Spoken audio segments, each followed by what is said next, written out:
peaceful situation in that region of the world. With us now, the founder and executive director of the National Security Institute at George Mason University, Jamil Jaffer. He is also the former associate counsel to President George W. Bush. Welcome back. It's good to see you. You and I spoke last night as things continued to develop. Here we are Monday morning, and Iran seems to be digging in its heels even more, vowing it will, in fact, retaliate. Is it prudent, do you believe, to issue just a blanket warning to targets abroad and at home, given that threat? Well, look, Marnie, I think that targets abroad and at home are painfully aware of what Iran might bring to bear. The question now is, what will, in fact, Iran actually do?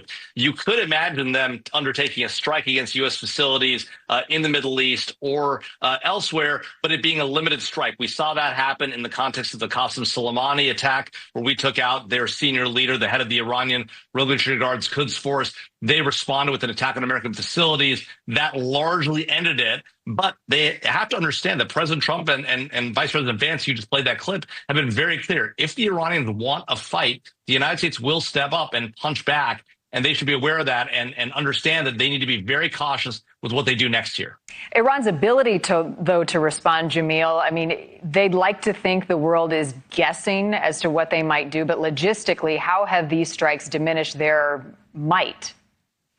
Well, certainly a lot of their ballistic missile facilities, the ability to build motors for their ballistic missiles has been harmed by the Israeli attacks on their capabilities. That being said, their terrorist infrastructure overseas, while Hezbollah and Hamas have been significantly hurt in the region, they may very well have operatives already planted ahead of time in Europe and the United States that they could utilize. And some of their long-range ballistic missiles do appear to still be effective. They have conducted strikes on Israel, so we could see them use those ballistic missiles against American targets in the region. We have about 40 to 50,000 troops in the area in Kuwait, Bahrain, and Qatar, as well as other countries there in the region that could be affected by an Iranian ballistic missile attack. Right. So those missiles could reach targets. There's the threat of drones and lone wolf attacks. How about a cyber attack? What are the specific concerns regarding that type of warfare right now?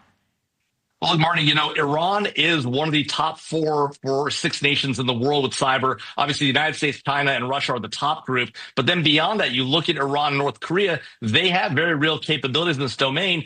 And in the past, the Director of National Intelligence testified that Iran has the capability to conduct attacks that could cause destructive action in the United States for a limited period in a limited scope. So if they decide to go down this road and they conduct attacks that have a disruptive or destructive effect, that could have an effect in the United States. But the reality is, again, the U.S. may very well view those as an actual physical attack. And if we do, then we'd likely respond. And this is the challenge in the cyber domain. Nobody really knows where the red lines are and what the response might be. It'd be helpful if we were clearer about that in the cyberspace, in cyber domain in particular. Yeah, we've got to be ready for anything. Jamil Jaffer, thank you for your time as always.